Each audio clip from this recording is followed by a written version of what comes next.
maldição. Escolhe a vida para que vivas.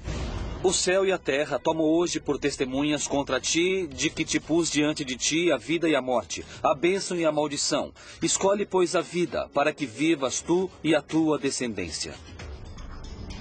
A pessoa tem que escolher para qual caminho quer direcionar sua vida. Se está trabalhando pela justiça, pela paz, pela compreensão, ou oposto pelo ódio, pela violência, pela maldade. Eu acho que, às vezes, nas histórias você tem que tomar decisões. Mas os demônios mencionados na Bíblia também levaram os especialistas a darem explicações diferentes. Bem como algumas mulheres que haviam sido curadas de espíritos malignos e de enfermidades, Maria, chamada Madalena, da qual tinham saído 7 demônios. Lucas nos diz que Jesus expulsou 7 demônios. É o dado que nos dá o Evangelho de Lucas. Então isso quer dizer que 7, na simbologia semítica, é a plenitude. Aqui falamos de demônios, ou seja, desfeito. Quando ela encontra Jesus, está fora do eixo. Não se sabe quem é essa mulher. Muito bem, quem são os demônios? Os demônios são os obstáculos que se opõem a um determinado tipo de projeto.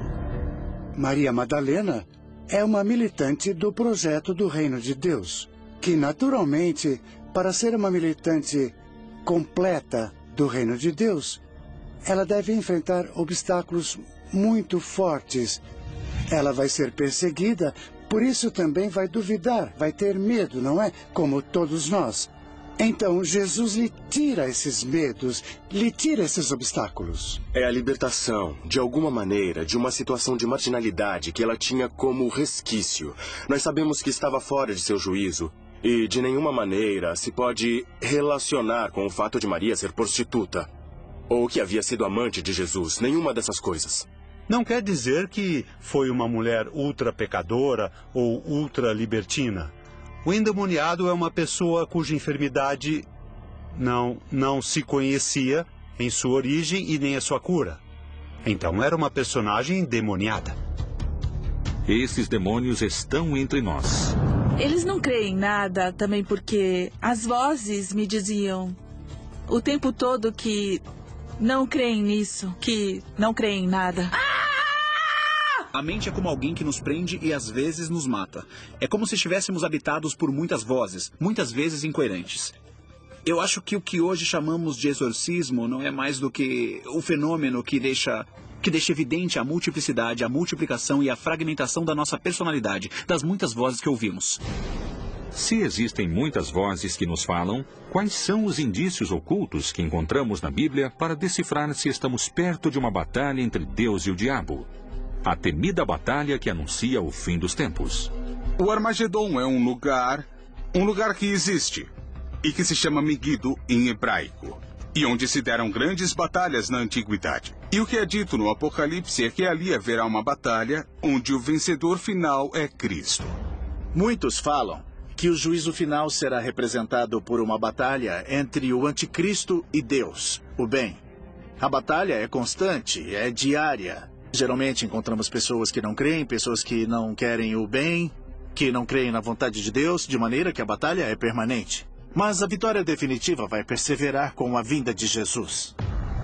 Nesse tempo, muitos hão de se escandalizar e trair-se uns aos outros, e mutuamente se odiarão. Bom, existe uma batalha em um confronto permanente.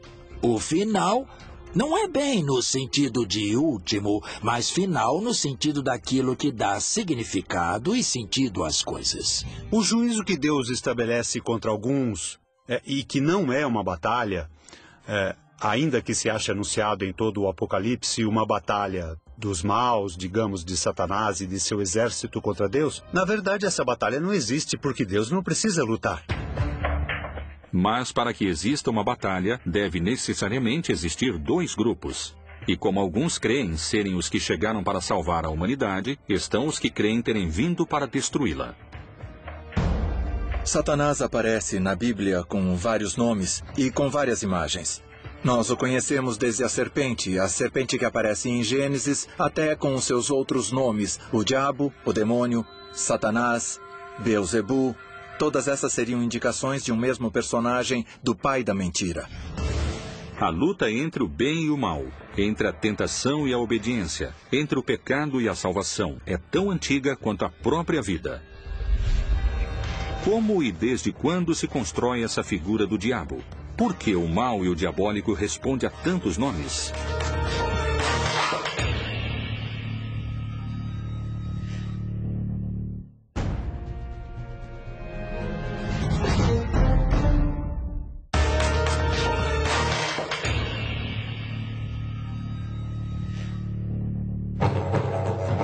O diabo, a personificação do mal, o rival de Deus, o tentador dos homens.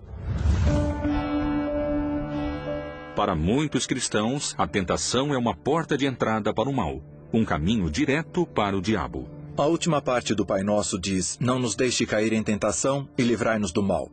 Esse mal pode ser entendido tanto como qualquer situação que seja perigosa para a realização pessoal, como o maligno. Livrai-nos do maligno, livrai-nos do pecado, livrai-nos do demônio, livrai-nos de qualquer situação de perigo para a própria salvação. Então podemos dizer que sim, está presente a súplica de sermos livrados do demônio no Pai Nosso.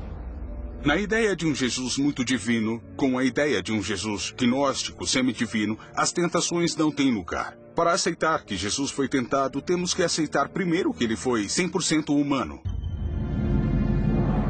Portanto, a passagem veio a ser interpretada como as tentações que Jesus enfrentou ao longo de sua vida, mas no terreno onde se dão as tentações, que é na mente. Jesus teve que escolher, por isso passou 40 dias no deserto, entre ser o Messias conforme as profecias de Isaías, desprezado, ignorado, traído e assassinado, ou inclinar-se para a vaidade do reconhecimento mundial e ao arrebatamento do poder e das riquezas. Então, essas tentações são o núcleo que nos mostra se o Messias deve ser glorificado por sua própria força, ou se o Messias está disposto a humilhar-se, a negar-se e a morrer por amor aos seres humanos. A tentação existe dentro dos textos bíblicos e, além disso, a figura do diabo tenta deturpar a vontade de Jesus. Como essa figura é realmente? Alguns investigadores questionam a imagem clássica do diabo, com chifres, patas de cabra e rabo. Eles questionam o que nos foi transmitido como figura do mal, porque debatem que essa é uma construção destinada a gerar medo. Há muito do imaginário da cultura popular sobre Satanás, mais do que na teologia e nos textos bíblicos. E somos produtos também de nosso imaginário popular de onde crescemos. Na Bíblia, tanto no Antigo Testamento quanto no Novo Testamento, temos histórias relacionadas com o diabo, com Satanás. No entanto, não encontramos descrições físicas de como ele era. Se ele tinha chifres, se tinha rabo, se tinha um tridente, ou se era vermelho. O que nós sabemos é que ele é uma descrição do mal.